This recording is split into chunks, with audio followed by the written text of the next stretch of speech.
Before we get into today's Mock Draft Nation, I got a favor to ask. If you could, click that share button, select the Twitter icon, click post to Twitter, and then tag me at MitchellRens365. Every single person that I see that tweets out the video, I'm going to click the retweet button. So, what are you waiting for? Go share the video.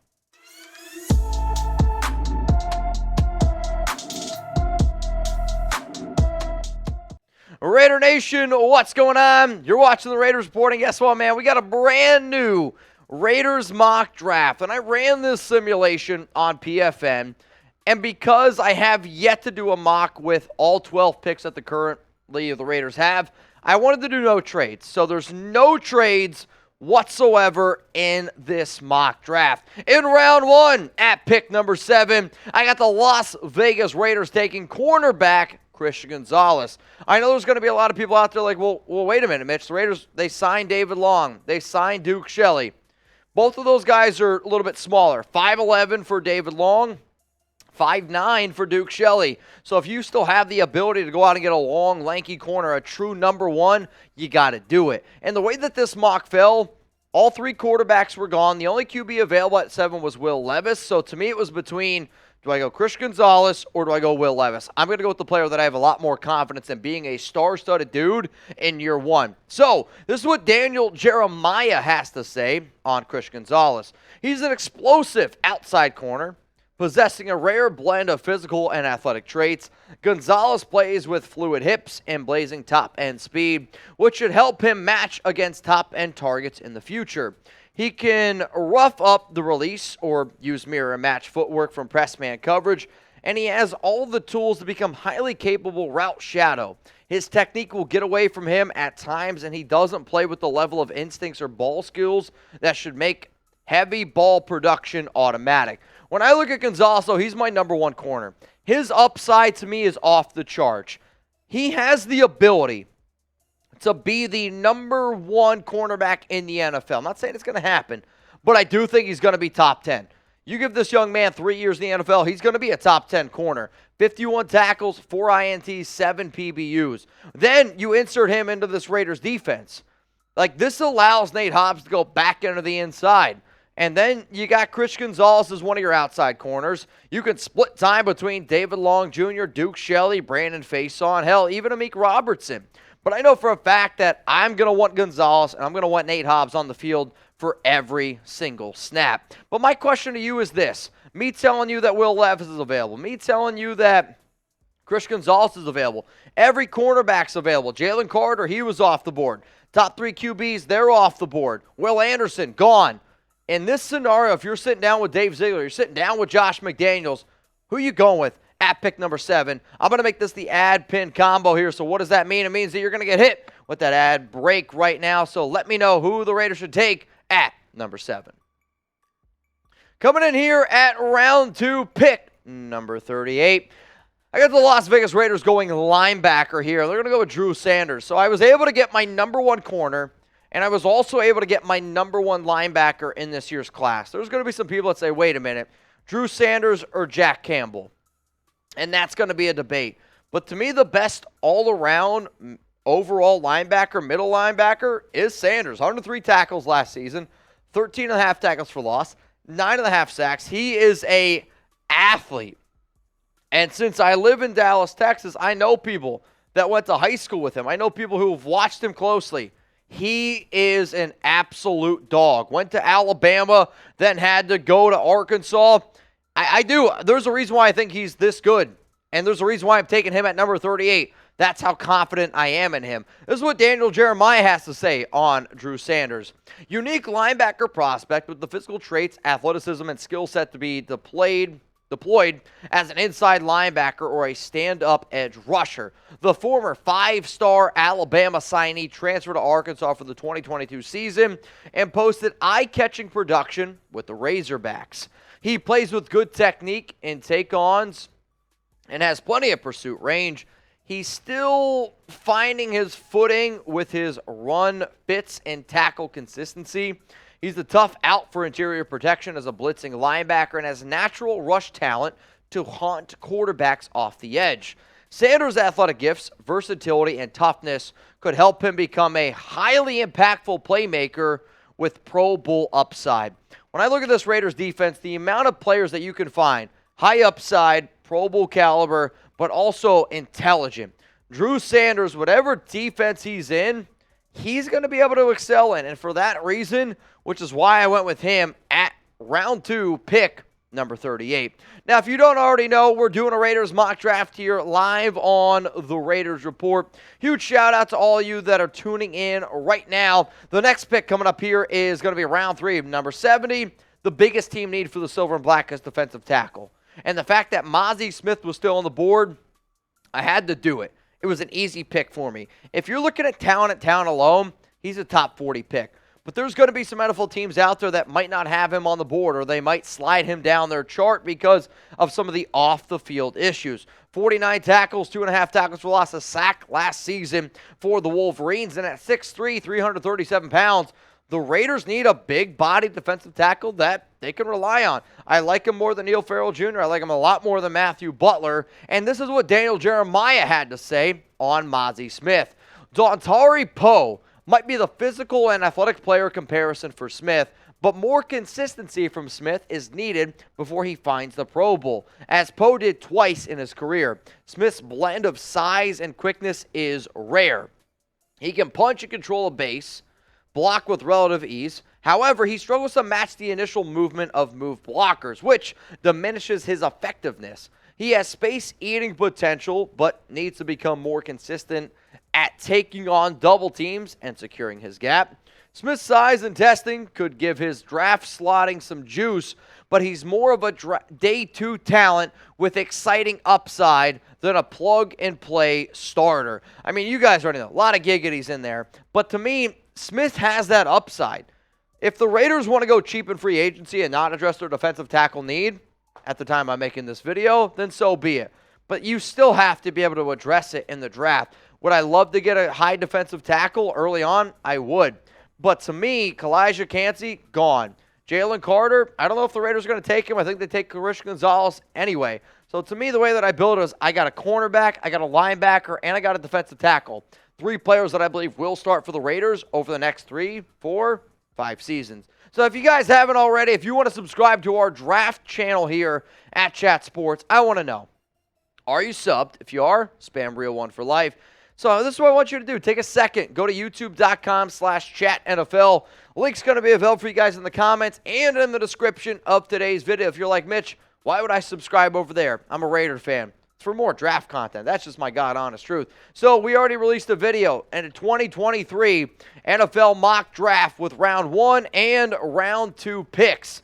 You can check that out. We also have another video over there of just a brand new mock draft released by Tom Downey. He was our top NFL draft guy here. If you're just in this business where you're like, all right, man, I got to learn more about NFL draft prospects. I got to learn more about some of these players that potentially the Silver and Black could take at 7, or potentially the players could take if the Raiders were to trade back. This is the place that you need to go. I take a lot of pride in learning my stuff about the Raiders. Our draft channel takes a lot of pride in learning about the draft, so I think you will too. Let's go to the other pick here, round 3, pick 100, which was got in the Darren Waller trade, and I'm going to go with Ji'Ayir Brown. At this current moment, he was the top safety available. I've spoke to a few of my college football friends who live in New Jersey and say, this kid's the real deal from Trenton, New Jersey. 74 tackles last season for the Nittany Lions, 4.5 sacks, 4 picks, 4 PBUs. The reason why he was my pick, he was the top safety left available on the board. And I was looking at this draft saying, I'm going to take defense, and a little bit more defense. Jeremiah on Brown said, a versatile defensive back, there's that V word again, who has shown the ability to line up over the slot, play as a down safety, and patrol the outfield as a cover 1 safety ready to read and range. The lack of speed and explosiveness Brown showed at the NFL Scouting Combine won't help his draft stock, but he's a fiery run defender and plays with undeniable coverage instincts. He has an excellent motor that fuels him throughout the game as well. He needs to play with a little bit more discipline, or veteran quarterbacks and play callers will bait him into mistakes. What I saw there was versatility. I'm also a Penn State guy. I watch a lot of Penn State football. he's a damn good, strong safety. And if you put him back there, where, let's say you put Marcus Epps up into the box, you drop Ji'Ayir Brown back, strong safety, and then you got Trevon Merrick, that's a really good young safety core that I do think the Raiders team could use. Let's go now to round 4, pick 109. This guy continues to rise up draft boards, and I'll be real with you. I don't think he's going to be available here in round 4, pick 109, but I'm going to go with DeMarvion Overshown. The more and more tape I watch on this young man, the more and more I start to love him. Over on locals, dude, we were taking him at pick 70. Like, real talk. 95 tackles, 10 tackles for loss, 4 sacks, 5 PBUs. You like versatility? I mean, that's why I love this young man. He is still just learning the linebacker position, and when you're at 6'4", 224, you have the athletic traits that he has, sky's the limit here. Daniel Jeremiah on Overshown said, former safety turned linebacker who has slowly but surely improved his feet and recognition over the last 3 seasons. Whether playing inside or outside, Overshown will need to get stronger and more effective at taking on blockers and tackling with security. His tape shows much improved key reading and play recognition, which could prove critical in allowing him to play at a consistently faster pace to the football. Overshown could struggle to hold up to the downhill running attacks, but his instincts and blitz talent create a potential opportunity for him as a nickel-dime linebacker. If you've watched this show before, you know that I believe that Patrick Graham could go with a nickel-dime package, and it could happen very often. So if you're able to put 2 linebackers out on the field and one of those guys is able to be Overshown, I really do think that this would be a great, great fit for the silver and black. Let's go here to round 5, pick 141. Remember, the Raiders got 12 picks in total, and this is a pick that I do think a lot of y'all are ultimately going to like. It's Mekhi Garner, and I took him, man, probably like 3 months ago in a mock draft. If you're looking for an athlete, it's Garner. Like, he is an insane athlete. 6'2", almost 220, runs like a deer, 5-star athlete coming out of high school, 43 tackles at LSU, 1.5 tackles for loss, no picks, 8 PBUs. The video that he had that went kind of viral during the scouting combine is he actually, when he was running this 40-yard dash, ran out of bounds, so like they had to stop the clock. I've heard from some people, awareness is a little bit of an issue for him, but you want upside at this point of the draft? I got Christian Gonzalez already. I'm willing to take in round 5, since I have 3 fifth-round picks, a little bit of upside. So Garner is a big, long corner with a jarring press. However, he's missing the footwork and body control to phase and match NFL routes that force him to change direction. He's a handful when he's in position to challenge the throw, but teams might need to plug him into a cover 2 scheme or try him at safety where he can help support the run and cover tight ends. The thing that I love about him when I watch tape is his ability to cover tight ends. If the Raiders want to get versatile, if the Raiders want to get a little bit wild, because the more and more the NFL goes on, the better and better tight ends continue to get at catching the football. If Gardner, not saying year 1's going to be able to line up against Travis Kelce, but I don't know how many more years Kelce has. If I believe that Gardner, who is 6'2", basically 220, and runs the way that he does, and I'm going to use a basketball term here because one of my really good buddies who I trust for film breakdown told me if I was an NFL scout and if I was an NFL defensive coordinator, I would use a box and 1 with Mekhi Garner on a tight end because that's how good he is, where if you give him an assignment, he's going to crush it. When you start asking him to do other things where he's got to use his mind a little bit more is where he's going to struggle. You line him up mano-a-mano with a lot of tight ends, he's going to have success. And if that's the way that the Raiders want to roll, I'm ready to rock and roll. Now, remember, y'all, you can always interact with me on social media at MitchellRens365. Also, we're over on Locals at RaidersReport.locals.com. News, personal life, meet more diehard Raider fans. That's how I would explain all the places to be able to interact with me. Let's go to round 5, pick 144. I'm going to go with the tight end here, and he was the best tight end available. I was praying that Zach Kuntz was going to be available because for those who don't know, you know that I love that guy. But Luke Schoonmaker, 6'6", 250, he's a hell of an athlete. Has he dealt with some injuries? No doubt about it, the Wolverines. Also, the Michigan, they're a run-first team. And we'll see how the Raiders decide to use their linebacker group or tight end group. But I do think that this is going to be a run-first team, mixing a little bit with some pass as well with Jimmy Garoppolo. But if Schoonmaker was the third tight end, maybe the second next to O.J. Heyward and Austin Hooper, I think that role fits him really well. He's a versatile combination tight end, capable of performing at a variety of tasks in 1, 2, or 3 tight end sets. Schoonmaker steps foot on the field, ready for action as a run blocker, and does a nice job of competing in the entry and sustained phases of the block. He will need to add more muscle and play strength, but already has a feel for creating run lanes angles with his footwork. He has the athletic talent to run a slightly expanded route tree, but he needs to do a better job of competing aggressively for catch space and meeting throws with extended hands. So to me, this is your tight end 2. Like, if you're able to find a tight end 2 in round 5 that can do all the things that Schoonmaker's able to do, you're going to feel pretty confident about it. Are the injuries a scare? Of course. But I do know that the upside is there, and when I'm a Raiders team and I got 12 draft picks, that's what I'm going to do. I'm going to look for upside, especially when I went out and I signed 2 other free agents at tight end, and I also re-signed Jesper Horsted.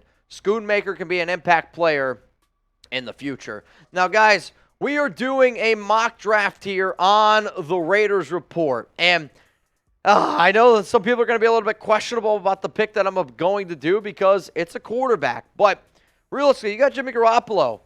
You got Chase Garbers. Besides that, not a lot of quarterbacks going on. So, the best quarterback available that I thought realistically this team could take is Aidan O'Connell. The Raiders went to Purdue's, I want to say pro day, or they went to go scout O'Connell. And 22 touchdowns, 13 interceptions, 6'3", 210. I know that the Raiders like this young man. Does that mean that they like him enough to take him anything earlier than that? God, I sure hope not. But Dorian Thompson-Robinson off the board. Tanner McKee gone. Hendon Hooker way gone. I had a pick between either Aidan O'Connell or I had to go with Cunningham from Louisiana or Louisville. I ended up going with Aidan O'Connell. Jake Haener, pick before me, just went off the board. O'Connell's 2021 tape is better than what we saw from him in 2022, but there were still flashes last season. He's a pocket passer who can throw with solid accuracy over the first 2 levels, but struggles with trajectory and rhythm on deep targets. O'Connell has below average mobility inside and outside of the pocket. He needs to keep his progressions on schedule and his throws on time to make up for his average arm strength. He had to carry a heavy percentage of the offense on his back at Purdue and could benefit from an offense that allows him to manage games. O'Connell has backup potential and his upside is slightly above average. When I hear about a quarterback that I think that could manage games, one of the best guys to learn underneath Jimmy Garoppolo is a quarterback that he's got, like, I'll say the weird swagger of when he's under center, he's in control. When he's in the huddle, he's in control. And to me, the way that the Raiders are trying to build their team right now is around, like, hey, we're going to make the job as easy as possible on the QB. We're going to stack up on offense. We got a good tight end room, great wide receiver room, got a hell of a running back. And if, God forbid, Jimmy Garoppolo goes down, O'Connell's going to be smart enough to be able to come into that offense and execute it, which is what this Raiders team ultimately wants. So my question to you is this. If you had to name a late-round quarterback that the Raiders should draft, who would it be? Jake Haener was gone, but hey, if you want to throw his name down there, cool. Dorian Thompson-Robinson, go for it. I'm talking about after round 4, who's the quarterback that you want the Raiders to take? Because you got 3 5th, 2 6th, and 2 7s. Let's go to round 6 here, pick 204. I'm going to go Atonio Mafi, and when you look at the guard position here for the Raiders, I believe Jermaine Illuminor, Colt Miller, they have it solidified at tackle. You can always use the extra guard talent, and when I saw what Mafi was able to do at the NFL Scouting Combine, super impressed. Was one of my biggest winners out there. He showed the athletic ability. He showed why he was a hell of a player for the Bruins, and at 6'4", 340 pounds, he's a big dude. I know Carmen Brasil loves big offensive guards. So for a guy who had 13 games played, 3 sacks allowed, this Raiders interior offensive line it's still up for question. So if you're able to add Mafi, and let's say he's a second, third string guy, great. The upside's there to me. You brought back Netane Moody. You got there Munford, right? We'll see what the Raiders decide to do with some other positions here on the interior offensive line. But Alex Barrs, free agent. Jermaine Illuminor, you re-signed him. Hannes Grassu, you re-signed him as well. So realistically, I mean, you're dealing with Do they maybe kick in there Mumford in on the inside? That's a potential. You traded for Justin Herron. I just know that the interior offensive line for this Raiders is the biggest question mark for this O-line. And if you're able to add a guy like that, I'm excited about it. Let's go to round 6, pick 214. I'm going to go linebacker again here. So I took a linebacker earlier on with Drew Sanders at 38. And I'm going to go with Shaka Heyward from Duke, 6'3", 240. I saw a lot of quotes from coaches, and this is probably a given because he went to Duke. But guess what? It's stuff that McDaniels and Ziegler care about. There was a lot of coaches that say Shaka Heyward is one of the smartest football players that they have ever been around. 93 tackles, 6 tackles for loss, 2 sacks, 2 INTs for the Blue Devils last season. Daniel Jeremiah, in terms of what he thought of Shaka, is this. Heyward is a long-armed run and hit linebacker who will not be cheated as a wrap-up tackler. He's eager to find the action, but can be inconsistent recognizing play development and getting into proper positioning. Whether he's a run defender or in coverage, teams will like the body type and physicality that are part of the package. And being a plus special teams performer can help his cause. So to me, I'm looking at a guy, worst case scenario, you're looking at a special teams dude. So for coaches, scouts, all saying, worst case, he's a special teams guy. Very smart player, but he's long, he's versatile, and he's better in man coverage. That's what this Raiders defense is going to look like. So to me, if I'm able to get a good special teams guy in round 6, 214, sign me up for it. Let's now go to round 7 at pick 220. We got 2 picks left here. Jalen Redmond out of Oklahoma, an undersized offensive tackle at 6'3", 300 pounds basically. However, versatility. 23 tackles last season for the Sooners, 10 tackles for loss, 4 sacks, 4 PBUs. He's NFL scouting combine testing was outstanding. So he's a really good athlete, and he was able to impress a lot of people for what he did at the combine. Daniel Jeremiah had this to say. As he displayed quickness and explosiveness that doesn't always show up on his college tape, he possesses plenty of toughness but moves on heavy feet. His lack of bend makes him a linear mover with limited playmaking potential. While he might not fill up an NFL stat sheet, he does have the base strength for consideration as a rotational 4-3 nose tackle with some block-eating elements to his game. So I hear he's a tough guy. Sure, his footwork might not be the best. Put him in the weight room, add a few extra pounds to him. He was tested so well at the combine that in round 7, I'll take the risk at a big-time Raiders need. The final pick here in my Raiders mock draft at 231, Jartavius Martin. And I like Martin a lot. At 6 foot, 195, 64 tackles, 3 INTs, 11 PBUs, 2 forced fumbles last season for the Illini. And at this point, I'm looking for versatility at safety, nickelback, corner. All of those things fit into that. So, what is Martin? He's a versatile cornerback and safety prospect with the size and physical talent to play nickelback or aligned as a deep safety. A buttery, smooth hip swivel allows him to glide and transition effectively from his pedal, but he has just average route recognition to stay connected to clever route runners. Martin's speed and explosiveness at the NFL Scouting Combine was eye-catching, but he needs to play consistently to that speed on the field. A team will need to decide where to play him, but he has the potential to become an early contributor and starter further down the road. So I hear potential corner, probably safety, but with his athleticism from the Combine, a potential special teams player. And if you're in the round 7, I'm looking for impact special teams guys. So this was my Raiders mock draft. I took Chris Gonzalez in round 1, Drew Sanders in round 2, Mazi Smith in round 3, Ji'Ayir Brown in round 3. Also, DeMarvion Overshown in round 4. My round 5 picks were Mekhi Garner, Luke Schoonmaker, Aidan O'Connell, Atonio Mafi, Shaka Heyward, Jalen Redmond, and then Jartavius Martin. I want to know now from the nation who's tuned in right now, how would you grade it? Don't go easy on me. That's what she said. A, B, C, D, or F. Let me know. I feel like I addressed the defense very, very well. And if the Raiders were to come out with this grade, this draft, I know I'd feel pretty good about it. Before I give you my grade for those of you watching live, let me know now, right now, what the grade you would give me.